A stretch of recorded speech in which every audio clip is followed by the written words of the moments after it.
My name is Brian Wesley Johnson, and I want to welcome you to another edition of Soulivity Live. Hey, how you doing, sir? My sister, how are you? Hey. My name is Brian Wesley Johnson, and I want to welcome you to another edition of Soulivity Live. Hey, my sister, mademoiselle. That is the most amazing introduction I have ever heard. Oh, for being here. Oh, what an amazing day. Go make it even more amazing. Myself and Madison, Brian Wesley Johnson. Thank you for joining us on Saturday morning. Full of passion, purpose, and high quality living. See you next time. I'm done. Let me do this. Hello and welcome to another edition of Soulivity Live, everyone. We had a couple little technical difficulties, but we are here and ready to go. So, my name is Brian Wesley Johnson, and I'm so glad you joined us because we have a fantastic show for you today. We're going to be talking about current events. We're going to be talking about the pandemic. We're talking about our political world. We're talking about things like Black Lives Matter and a whole bunch of other things, because all of these things are causing all of us stress and anxiety and pain, fear. I don't want to move through this. And so I brought some special people to Soulivity Live to kind of talk about these. But before we get into that, I want to make sure that we thank our guests from our last live show. I want to thank Dr. Ebony Jade Hilton, and also Melva Thomas Johnson. We had a fantastic discussion about the medical effects and the psychological effects of the pandemic. And if you missed it, you really want to go back and check out that show because there's a lot of great information shared. And I thank both of them for their knowledge and expertise in helping our audience get inspired to move. And as always, if you missed it, you can always see a replay of this show or any of our other shows by visiting our new and improved YouTube channel. Also, subscribe while you're there. You will be able to receive alerts and notifications every time we go live. All right, so let's get to today's show, okay?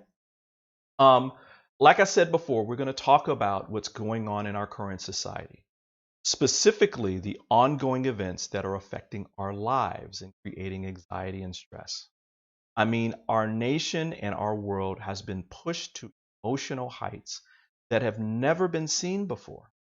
And I thought it was important for us to have a discussion about how to really deal with all of these events as they are coming at us in rapid succession every single day. I mean, check this out. The White House is promising a major breakthrough in the coronavirus fight. The press secretary says the president tonight will announce progress on a treatment for COVID patients. That will come later today. We do not have any details yet. It is 7 months now since the CDC reported the first confirmed case of coronavirus here in the United States. Back on that late January day, the CDC said the risk to Americans was very low. Now that same CDC projects the U.S. death toll will likely climb past 200,000 in the next 3 weeks. 200,000 people is everyone in Salt Lake City or Grand Rapids, Michigan. The risk, it turns out, was and is very high.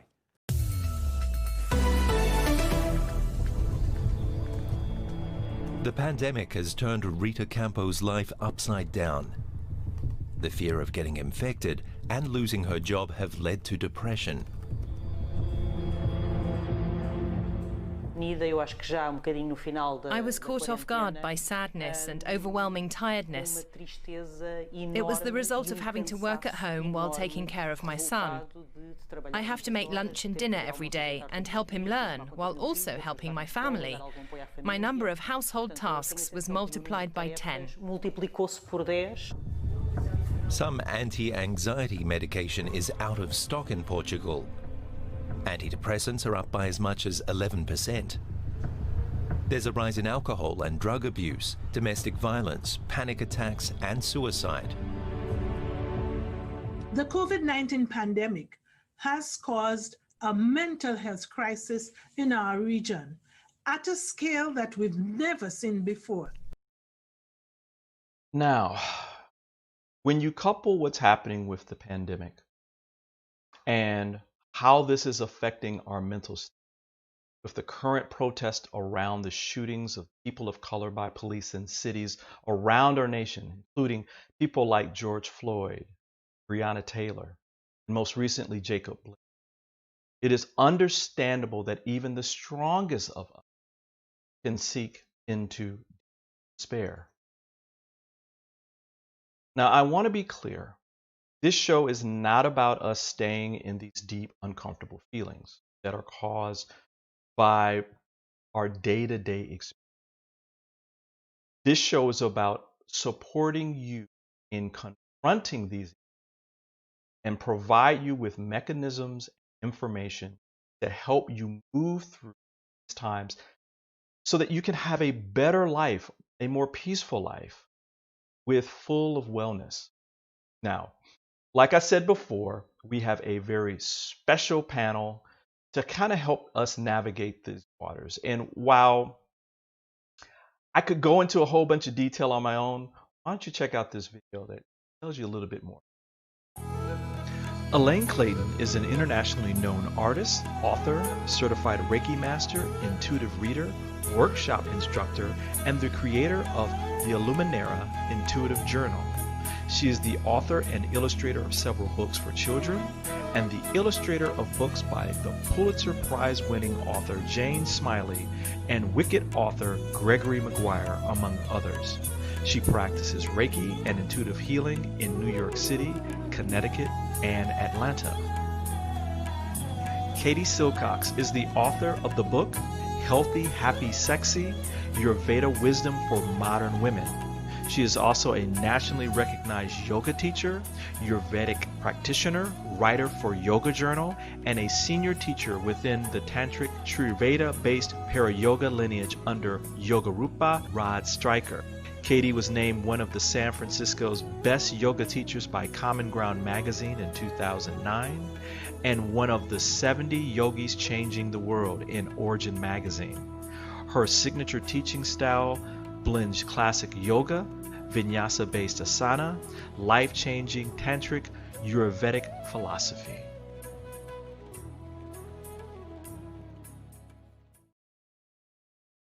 So like I said, we've got a powerful, powerful panel. So it is my pleasure to welcome Elaine Clayton and Katie Silcox to Soulivity Live. Hi, ladies.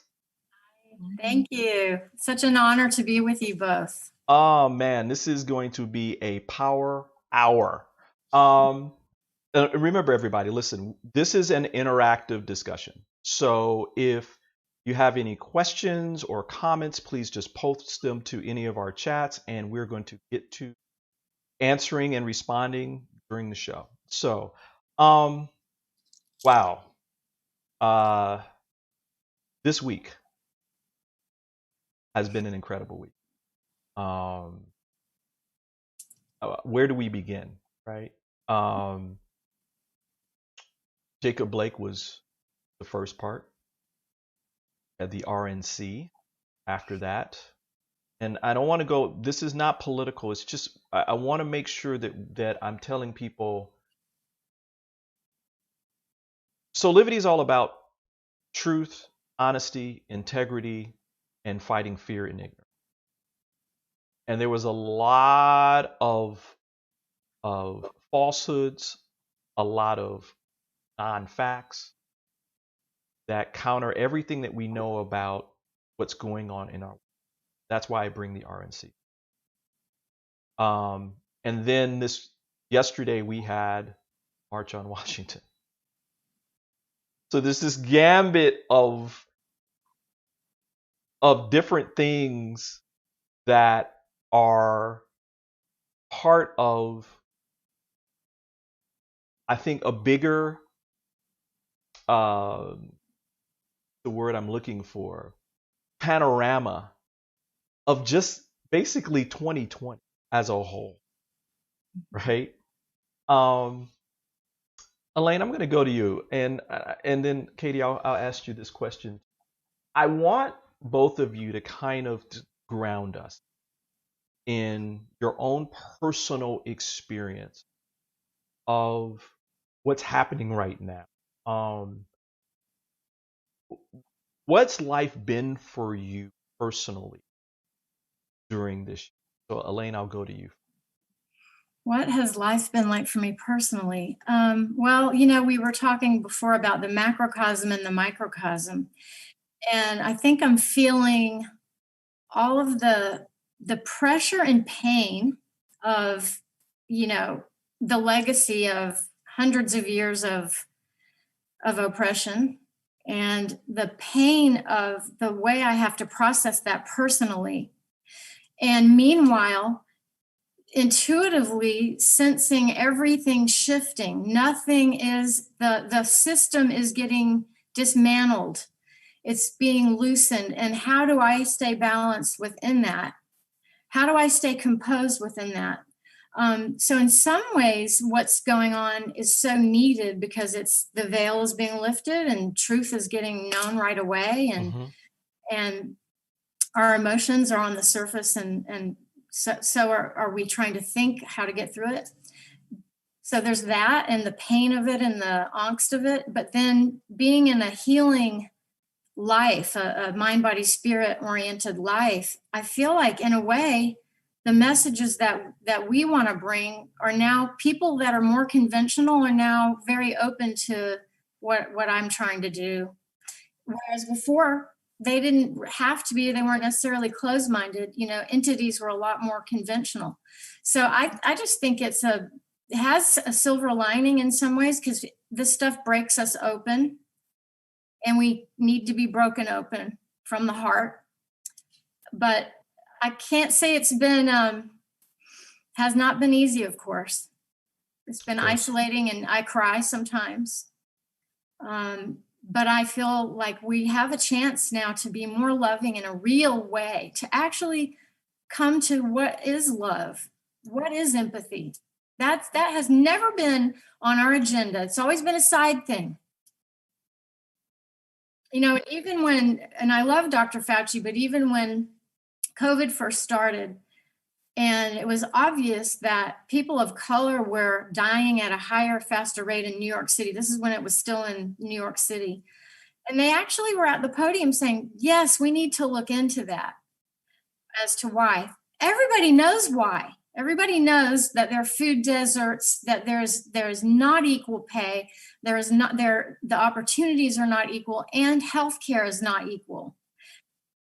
Why are we still pretending, oh, we need to look into it? So I feel like where we are today from that moment, how many months ago? It's only a few months, but it seems like a year or two. I think we're a lot more awake now than we were.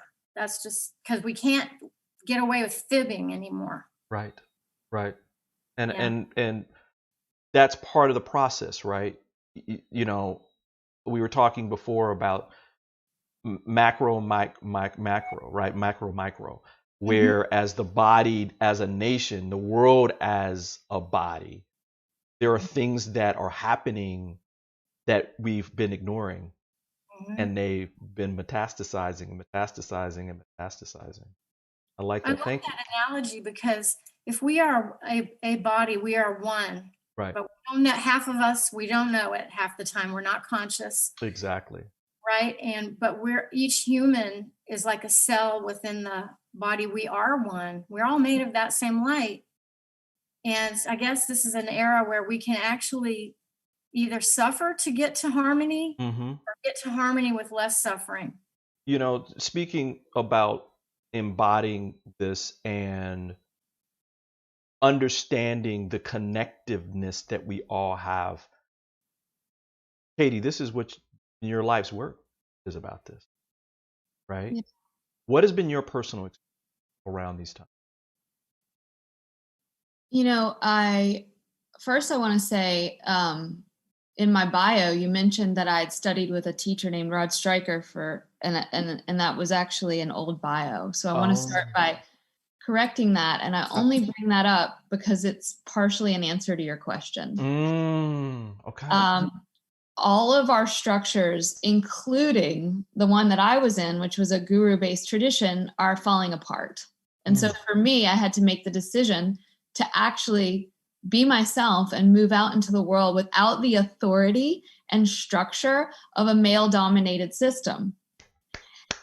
And so I hesitated to even bring that up, but then I thought, I think it's really apropos, because for me personally, my life began to ask me to step into my actual spiritual sovereignty and true voice as an individual outside all of those protective structures.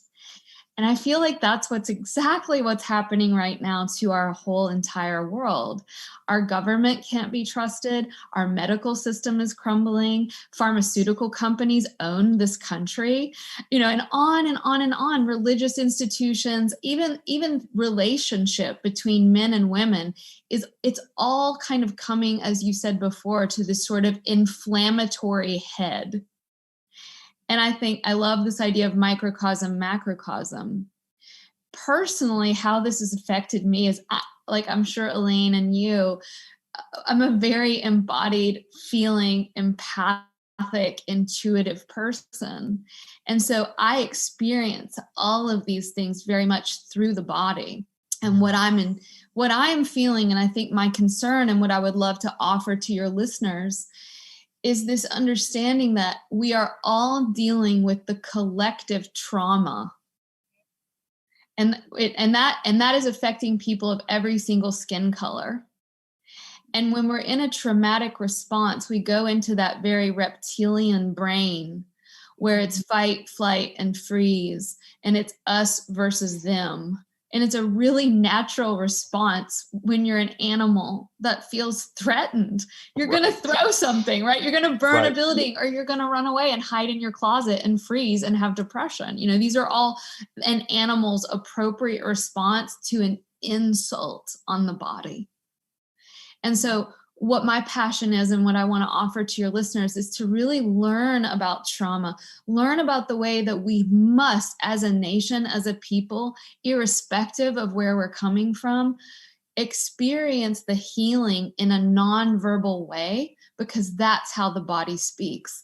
The body processes pain through emotion, and it is wordless. It's a felt sense.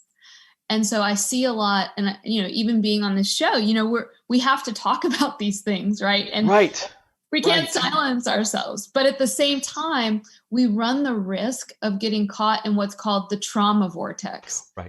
Right? Where we focus on it. And so how do we find the balance between speaking up and speaking our truth?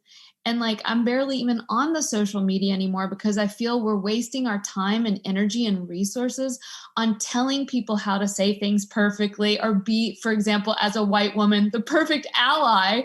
And that criticism maybe needs to be there in small amounts. But what's happening in my community is people are starting to go into freeze. I don't know what to do. I don't know how to support.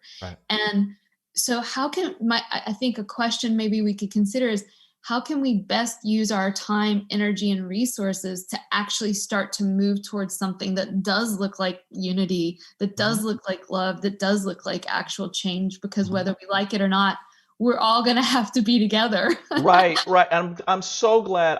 Again, that's why in the beginning, I wanted to make sure that people understood that this discussion isn't, a rag session, or, excuse my French, a bitch session about all our pain and all this kind of stuff. It's important for us to recognize it, right? Yeah. And that sometimes you need a bitch session. Right, exactly. Right. But as my dad and my grandfather used to say, you don't pitch a tent in it, y'all. You don't oh yeah, I'm going to set this sit and I'm just going to lay and wallow in this, right? You have to, life is moving. You move through this into a new understanding about why you just went through that experience. And the answer is always growth, right? It's always about growing. It's funny that you talk about, Katie, that you were talking about, making sure that we were moving through this and into a deeper understanding and what's next, because that was my next question. where do we go from here, right? I think, Elaine, you were talking before about some of the opportunities that exist in this moment. Because, Katie, I think you were alluding to this. While there is pain, while there is these uncomfortable feelings, while there is these structural things that have been around forever, there's also opportunities that always exist for us. We just needed to choose them, right? You know better, you do better, right? But it's hard. So, Elaine, I'm going to go to you because you had started this part of it. Okay. What are some of, I mean, let's dig deep into some of these opportunities that exist. Because I think, Katie, you were talking about this too, and I think it's important that we talk about the opportunities that exist for all of us and start focusing in on that part of it so we can move toward it, right? So I'll hand the floor to you. Okay. Well, I love what you said, Katie, because I had about 15 years ago developed this intuitive stream drawing creative meditation method and a way to develop through visual imagery deeper intuitive intelligence, because I felt from years ago when I did children's books that kids, we weren't talking about empathy. When we were young, I think we were in fight or flight mode from day one in school. We were conditioned to accept fight or flight mode as a way of being. And when you're in that reptilian brain, like you were saying, Katie, you're not using your intuitive, creative, spiritual, emotionally open brain is not operating. You're shut down. You are only trying to survive, not being humiliated and not being attacked in some way. So I think that one of the things, one opportunity, and again, we've all been doing what we've been doing before these really momentous times, because I think we knew that this was coming, or that we're just being ourselves in it. Having a way to center and to go inward is so essential, because if we don't do that within ourselves, how do we bring that conscious awareness of that, even being aware that we're in fight or flight mode? We have to have some conditioning that we didn't get when we were young. Nobody asked me, how do you feel about your math problem? Nobody asked me how I felt.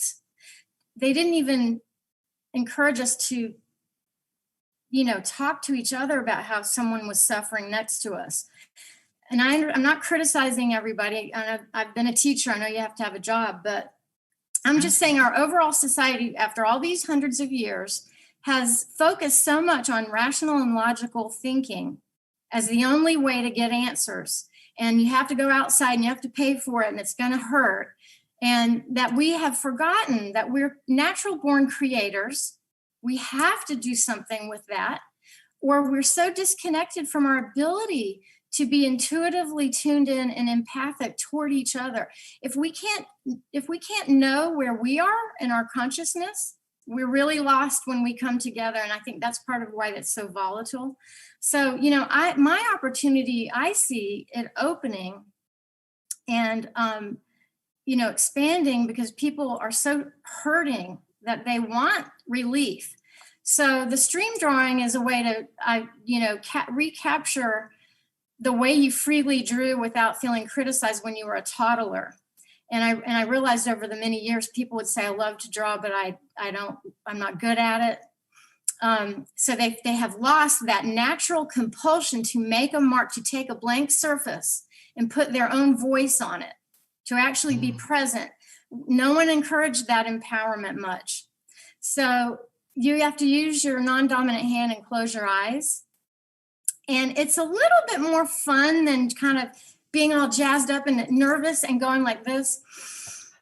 And you're not really meditating. You're like, you got the checklist in your head. And yoga is great because you concentrate on your breathing and you're doing these really important moves.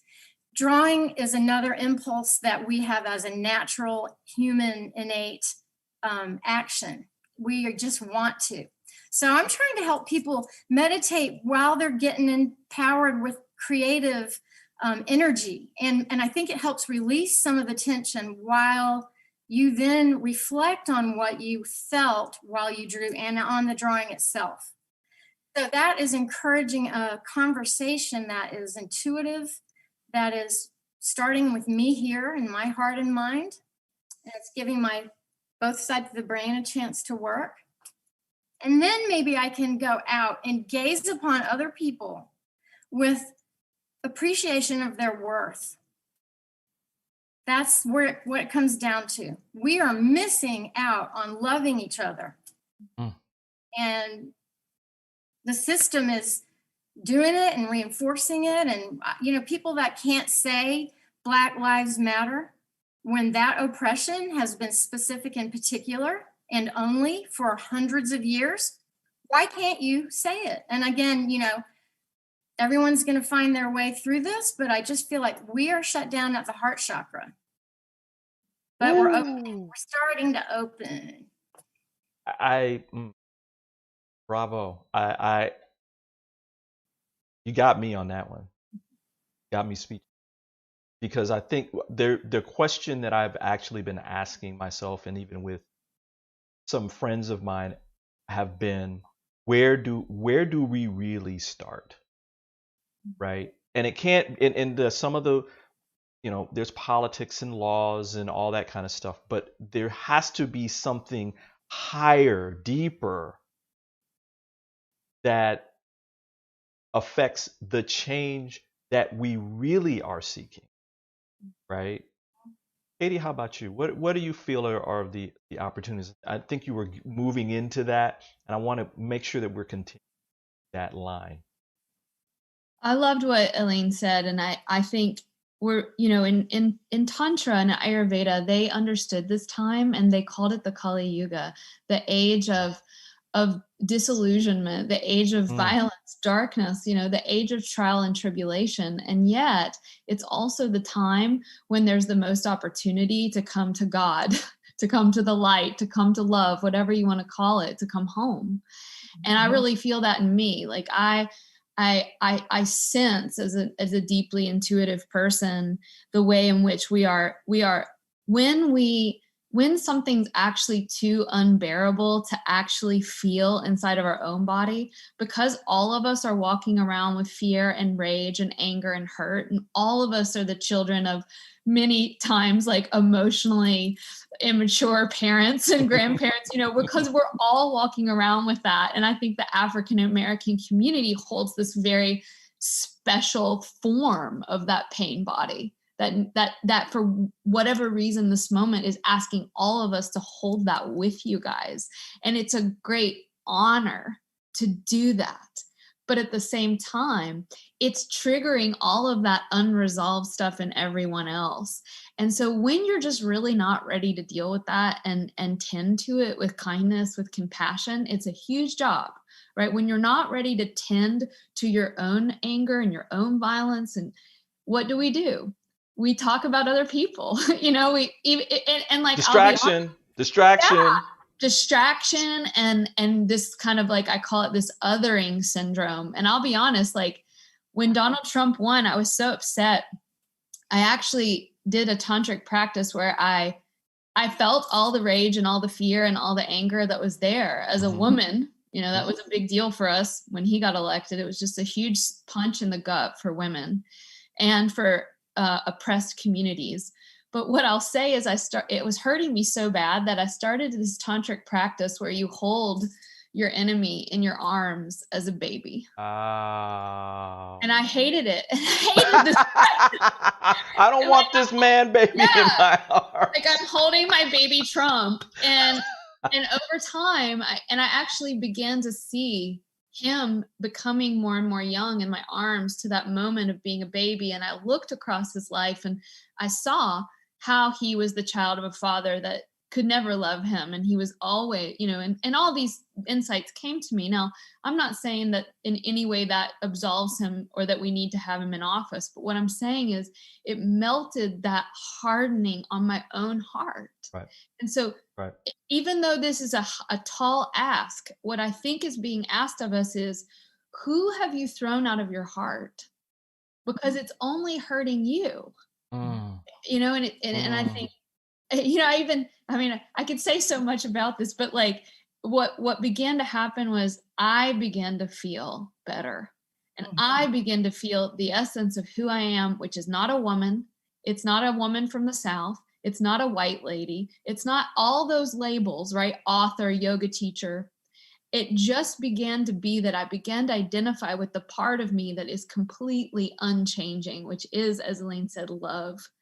And the second thing I want to say is I have something, I'm actually don't really teach yoga anymore. I have something called body church.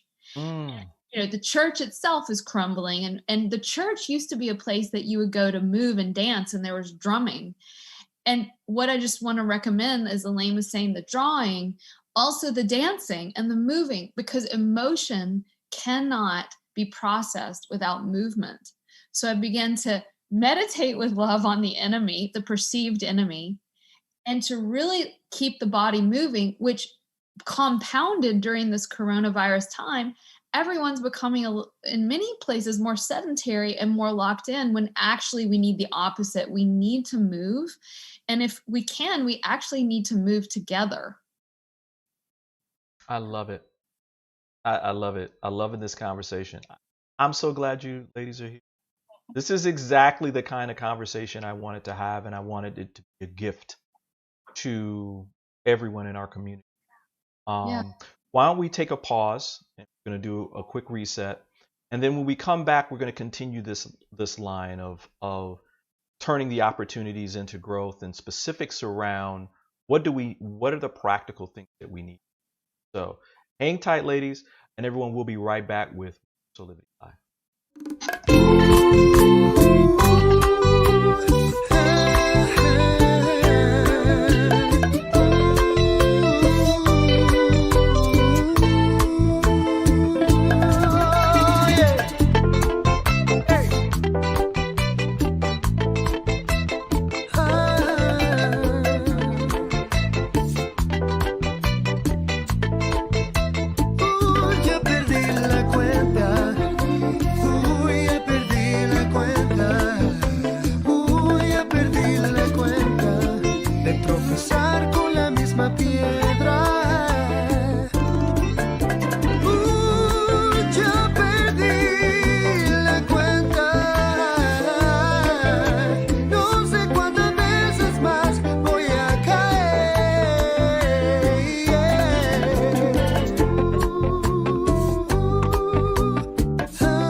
Have you ever asked the question,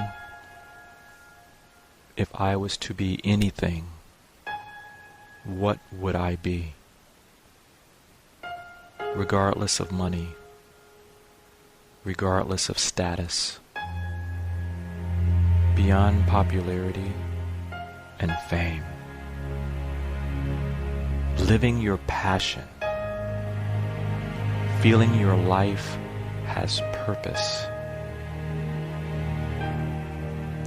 Soulivity is a space to nurture that which lives in all of us.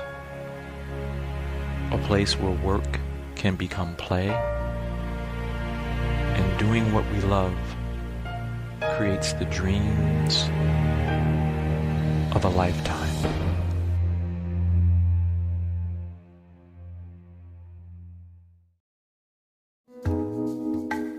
Some people have a posture in which the shoulders round.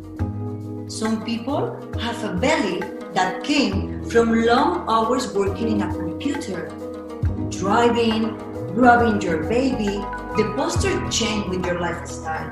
So we have to reprogram our posture in order to have a better lifestyle. So what is important here to know? Our core, the house of our body, with the roof here, the diaphragm, with the pelvic floor that is the ground, and the whole core muscles are the walls of the house, have to work properly in order to have a good posture and a good movement. Watch Body Fit with Alexa Marine every Monday and Thursday at 9 a.m. right here on Soulivity TV.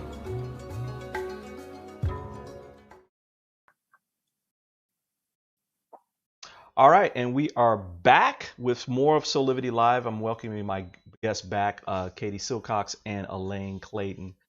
We're continuing this discussion about, and I'm just going to call it what it is.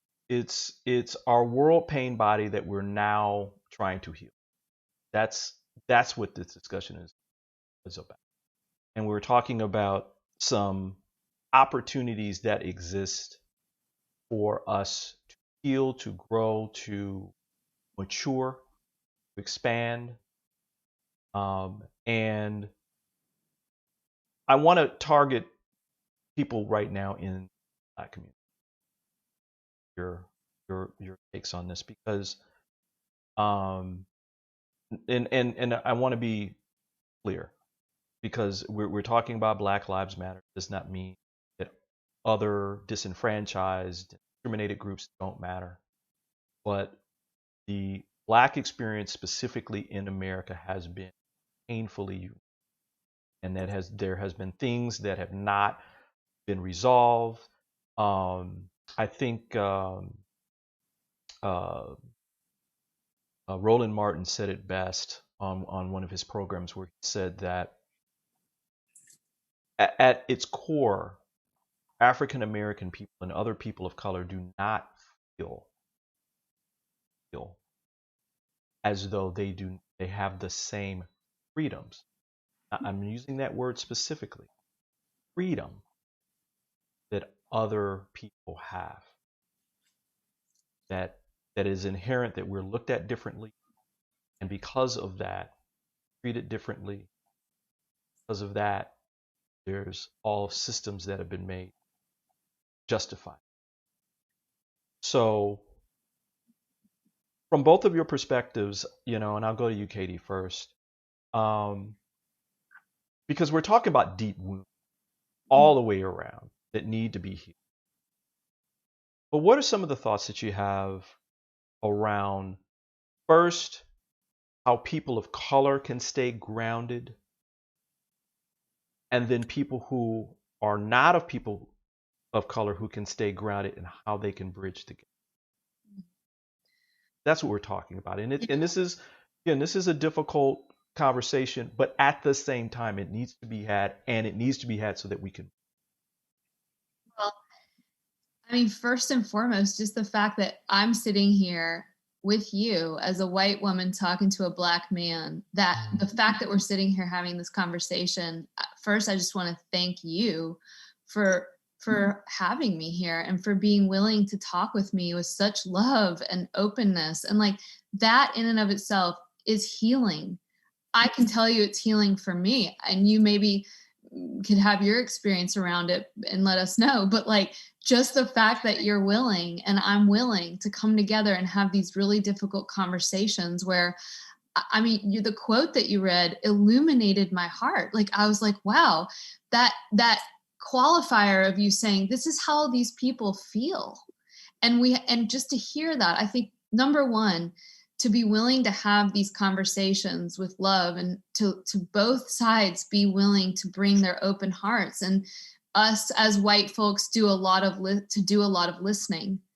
And so I think that's important, to be willing to sit in our body and in the discomfort that arises even as we start to speak of these things. For our Black African American listeners, I see this in my community. We have 400 women in our Shakti school. I have a women's empowerment Ayurveda school. We have 400 women. And I see the way that this lack of resource is a huge problem. And so the first thing that I think is important is for folks to have support and resource that enables them to feel safe. So whether that be a community member, a grandmother, a mama, a sister, a therapist, whoever it is that you feel safe with, that you can process your feelings with. And if it can be a therapist, even better. If it's a body-based therapist, because these are pain bodies that need a body-based response, we are not going to get that on Instagram and Facebook. It is impossible to process the pain body on social media, but we can process it with one another. And if we were in the same room, it would be even better, right? So like, maybe divert some of the energy off of social media and the news and onto being in the room with people that make you feel held and safe. The other thing I would say is go back to your traditions. Learn about what did your ancestors do when they felt grief and pain? Because I'll tell you, most of our ancestors, and we're all from an ancestral earth-based culture at the end of the day, they drummed, they danced, they moved these beautiful bodies. They did not sit still at home alone in their houses, like with a screen like this. That is adding to the anxiety and the depression. The other thing I would say is fuel your body with high quality fats and oils. I know it seems silly and cliche, but the more you can treat your body as a temple, the more you're going to have that brain chemistry of dopamine and serotonin and oxytocin and these feel good chemicals. One of my favorite books right now, I'm sure you guys have heard of it, but for your listener, is My Grandmother's Hands by Resmaa Menakem. He's a Black somatic experiencing therapist. And if you can't afford a therapist, get that book. It's, $5 used on Amazon, $13.99. He is going to help the Black community process the trauma. He's been there, he's done that. And it's a completely different perspective than simply speaking about the issues. It's feeling about the issues to the point where you can begin to access the part of you that is untouched and unaffected by the pain body. Right. And I mean, I could go on, but I want to respect the time and you guys, but I'm passionate about this. So thank you for letting me share. Oh, you're absolutely welcome. And thank you for that. I mean, that's another show. I'd love to do a show on that specifically. Because before we get to Elaine, I think that, yes, there's the reality of the current circumstance in terms of laws and all that. And it's important for us to feel as though we are empowered. Exactly. We are a light. No one can touch that. And that we are going to move forward with that and create from that space. Yeah. Elaine, how about you? What are some of the things that you specifically during this time, and we're talking about people of color or non-people of color and how they can bridge that gap? What are some of your thoughts and feelings? I have a lot, and what you just said made me think of the song "This Little Light of Mine." Mm-hmm. So I want to start from a different angle a little bit, because yes, everything I do with all I've got, I'm trying to support people in getting into a meditative spiritual place where they open to themselves, where we and can feel our own power of feeling and emotion be born into ideas and solutions. But I just want to say, so when I was 17, I left home and I went in the rural South, and I did some work that taught me that Black people teach me. I already knew this from watching people and from seeing the suffering. I already knew that, but I then put myself in some positions on purpose to learn more. And what I want to say, two things about what I learned, if you don't mind. Absolutely, go for it. This era for me is about, I want to learn from you. I can tell you, I can share with you what I do, but this is my time to learn from you. Because as much as there has been unique and specific oppression and pain, there is the most beautiful strength to behold. I can't say it enough. There aren't words to say it. But what I saw when I was in the rural South, and this was only 1979, it should have been a lot better by then, but I saw people having to live on the other side of the tracks, no running water, no electricity, little children that wanted to go to 7-Eleven. I saw how they got treated. I was with them. I didn't have the same treatment toward me exactly, but not even near, but I got to see how that weight of oppression begins so young. And then people turn around and say, why don't you make your life better? It's all on you. But you have every day this huge weight on you. And then when I was young and lived in Atlanta, I decided, this is like 1984, maybe it was 1983. I'm going to go as a white lady. I was only in my 22 and work in Southwest Atlanta where it was all Black. And, I thought I'm going to learn what oppression really is, because I have always been a part of the dominant culture. I get to look at it and not think about it if I don't want to, and think about it when I want to. But what if I went in and I just became one of the people who are so, not of that dominant culture there, that I get to learn how painful that feels firsthand, because I felt like I should try. But you know what? Everybody was nice to me. They were so loving to me. They taught me how to be deeper intuitively. They taught me about creative visualization. That's when I learned about Shakti Gawain's book. They demonstrated, you talked, Katie, about holding the Trump baby. Black people have had to hold some kind of baby all this time, because it's so hard to get past negative and toxic emotion if we don't in some way overcome the pain. Yet at the same time, having to not surrender to what is inhumane, as we were saying earlier. So I just want to say that where I come from right now is I want to teach people how to stream draw, to have a way to go inward and to get their voice out and to feel empowered. But from my earliest impressions, I think this is a time when we are supposed to listen to what Black people are saying. We cannot, if you got a cut on your arm and you don't heal it, you are letting every infection into your body. And by the way, we have a pandemic during this, so how symbolic is that? It's a sickness overall. Right. But I feel like if I don't open my heart and start really listening, and it is hard to have conversations. I was on social media today about whether or not, how do we deal with the violence component? Right. It's okay for violence to happen if it's not my house or my business, I guess. People probably are comfortable and it's kind of a place of privilege.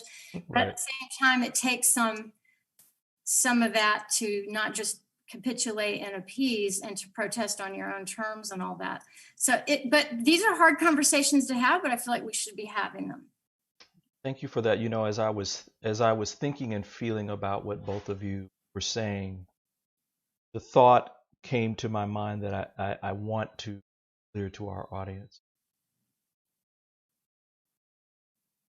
Listening to what specifically Black people and people of color are saying the healing isn't exclusive. No. Healing begats healing begats healing. So as we listen to each other, healing just spreads. Yeah. And then you learn how to listen to enfranchised indigenous people of different sexual orientation. I mean, the list goes on and on and on and on and on. But we've got to start somewhere. And this moment right now is what we're talking about. That we got to start here. And again, I love that you said that we're in the midst of a pandemic, because you can't go anywhere. You have to go inward, really. You got to go inward. You got to deal with it. Right? And so, wow. While we have some time, I want to make sure that we're moving the ball forward, and that we're talking about the practical, more practical steps that we can take. So I'm going to ask each of you to tell us, what are three things? What are three things that we can practice today that grounds us and helps us perfect a focused practice of awareness of ourselves and awareness that builds the ability to make someone else feel safe, and we can feel safe and have these kind of conversations. Because I think too, again, I have a sneaking suspicion that as we move through this and we get closer to each other, that the pandemic will start to kind of resolve itself. You know, I just have that sneaking suspicion. So Elaine, I'll go to you because you were starting down this road. I want to help let you keep that thread going. Well, I feel like we need to, 3 things you said. Yes. Okay. So the first would be, don't forget what your ideals are, what your sense of virtue is, and what your ideals are, what you love. What you love is who you are. What you love may be a little different from what I love, but if I listen to what you love, then it adds to my sense of understanding. So you got to be in touch with what you love, though, like about life, about being on the earth. And so if we're not in touch with it, then we don't even, our ideals, we're kind of not grounded. So I would say first, just acknowledge, hey, I do have things I love. So, and of course I use this stream drawing method to help people kind of get there. And it's really easy. But the other thing I would say is shifting by, holding on to your ideals and then going inward in a way that is creative, because you can't put your engine down to low and be happy. You can't forget you're a creator and be happy. We have to create. That's our natural state too. That's what we were born here. I tell people, you are a miracle. You are the only you. And so once you're gone, and if we don't hear from you about how you think and feel, then we miss out. So being creative is really important. And so having a way that you address your ideals, be creative. And then the third thing I would say is make time for it. I think as Bruce Lipton said, we are only conscious 5% of the day. So this is scary because that means there's a lot of unconscious conditioning that we are just reacting and we don't even know we're programmed to react in a certain way. But if you go inward and, again, I use the stream drawing method as a way to get that consciousness up, a stream of consciousness flow, similar to when you're dreaming at night, when all that stuff surfaces, to become more aware. And so then you have a voice, then you know what you love, and you have given yourself time to cultivate that beauty that you have as a creator. Then you can appreciate it in other people. And so I hope that makes sense, but I could talk about it forever too. So again, that's another show. I'm loving this. You're helping me do my job.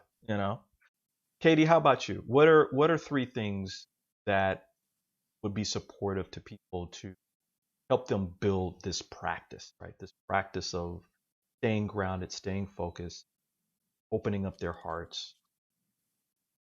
And before you said, and feeling safe, which we can't feel grounded or open our hearts if we don't feel safe with one another and ourselves. And I think to make it really practical, maybe we can do this together and your listeners at home, but just putting your hand on your chest.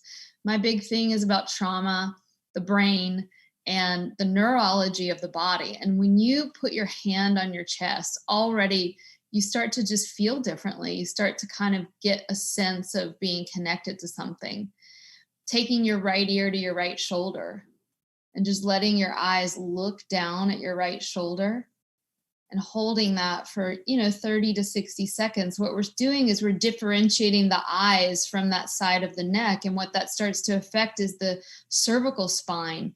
And that cervical spine is where we are getting hit by that hindbrain reactivity, fight or flight. And so just letting your eyes look towards your right shoulder starts to deactivate some of that fight or flight. And then obviously you do it on the other side, just letting your left ear drop towards your left shoulder and let your eyeballs look towards your left shoulder. And just do that for about 30 to 90 seconds. And I do this, it's called half salamander. I do this throughout the day when I start to notice that I'm feeling afraid or I'm feeling existentially alone and all these emotions, anger, and then you can let that come back to center and just notice we did like a minute of practice. And Right? I mean, we didn't even do it. We could have held that for a lot longer, but doing those practical things. And then I would say that's 1, 2. So the third thing is called the matrix of support. Who are your allies? Who loves you?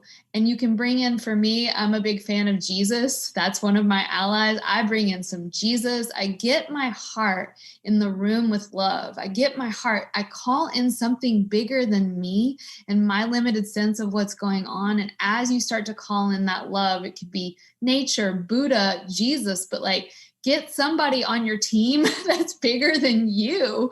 You know, you could even call in your mama, your grandmama. It can be lineage support. Call in the matrix of support.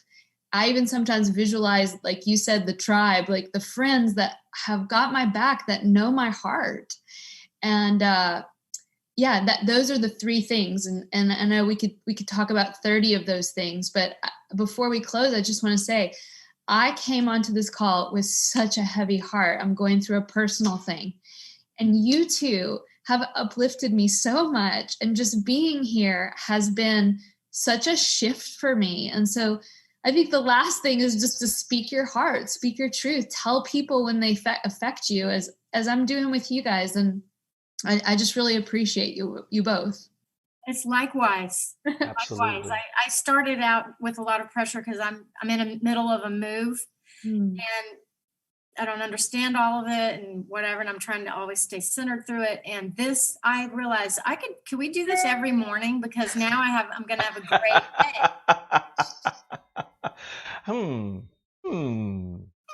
day. Yeah. I mean, listen, this is the purpose and passion of Soulivity. This is it in action, right? To create connective tissue between everybody so everybody can feel heard, validated, loved, safe, all those. And then from that space, create the best life, right? Because now you're anchored in who you really are, right? You're validated as a light. Words that we use. Thank you both. Thank you. Thank you both. We got to do this again. You do this again? Sure. Yeah, we may have to do this every. In action, and I would love to do stream drawing so people can learn how to do it, and then a little bit more of what Katie just brought. You know. Heck yeah. I could be doing that. Both of what you guys are doing. Listen, everyone, I posted both Katie and Elaine's Instagrams in our chat. Better go check them out. I'm coming after you. This has been a wonderful discussion, and look, to be continued. Life is about growth. Growth is not a destination. Like stop. Right. Never you ends. Continue to talk and learn and grow. And I love one of my spiritual teachers, one of my happy tribe, Reverend Howard Caesar, just always talk about it as the great spiral upward of a system. Spiral upward, flying upward. So thank you for being a part of that. So stick around for a hot second while I do some quick logistics here. So everybody, listen, this has been part of our collaboration with Beyond Words Publishing. We have a whole bunch of great authors and teachers and classes. So we appreciate you for joining us for this specific show. We're having giveaways. There's one going on right now. If you go to our Soulivity Live book club and join, you'll be able to learn about all the things that we're doing in the club and all the great giveaways that we're doing. And some books by these two lovely ladies that we talked about, or even other things. Before we end the show, I want to make sure that I acknowledge someone who just passed away. Somebody who was important to specifically the African American community, but I think transcended all of that. Actor Chadwick Boseman passed away from colon cancer. Didn't know. Not a joke. Not a joke. It's for real.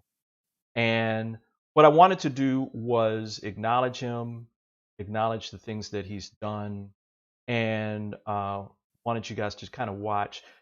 Everybody knows about Black Panther, but he's been a fantastic actor and had so many different roles throughout his career. And I just want to, I can get the video going. Hang on, guys. There we go. Is this not why you are here? Answer me, you black son of a bitch! You want to play that has the guts to fight back? No. I want a player who's got the guts not to fight back.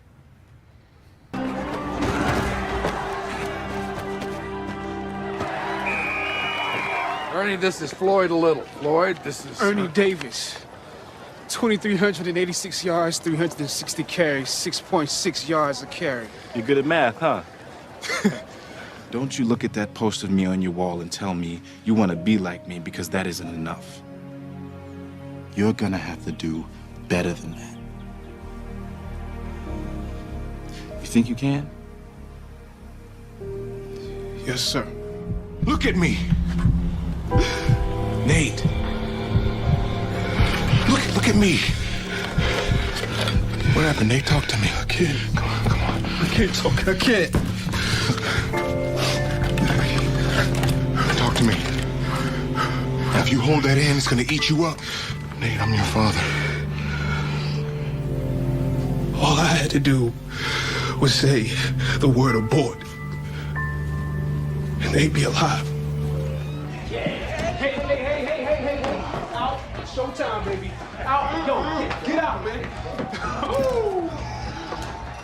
So you weren't sure if she was legal? I assumed she was. But I mean, high school girls crash the parties a lot. And you seek them out? That's not my thing. Ask anyone. I don't hang with the chicks from Parker High and Lynbrook. I didn't know she was from Lynbrook. I thought she was my age. Hey, I swear. Give me something I can hit. And here comes the pitch.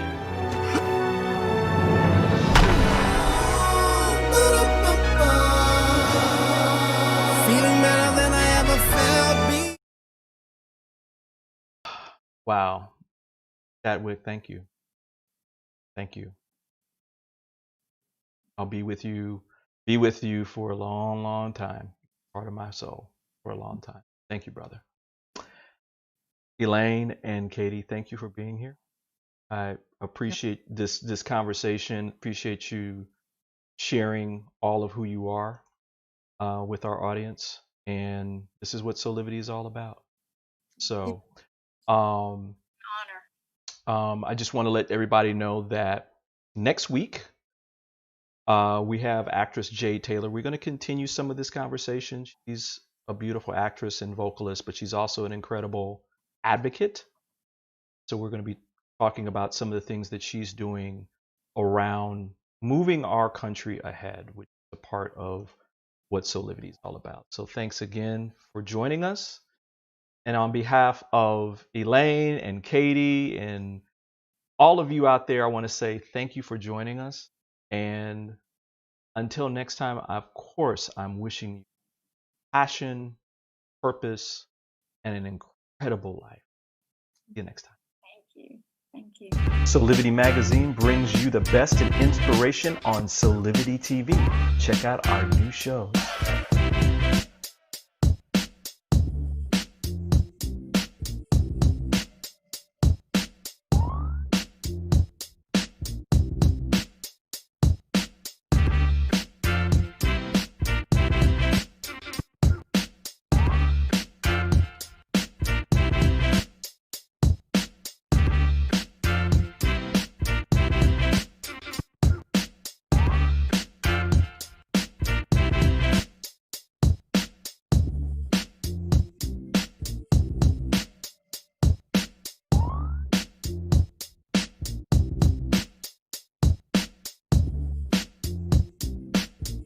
Mark your calendars for Soulivity Magazine shows by going to soulivity.com now.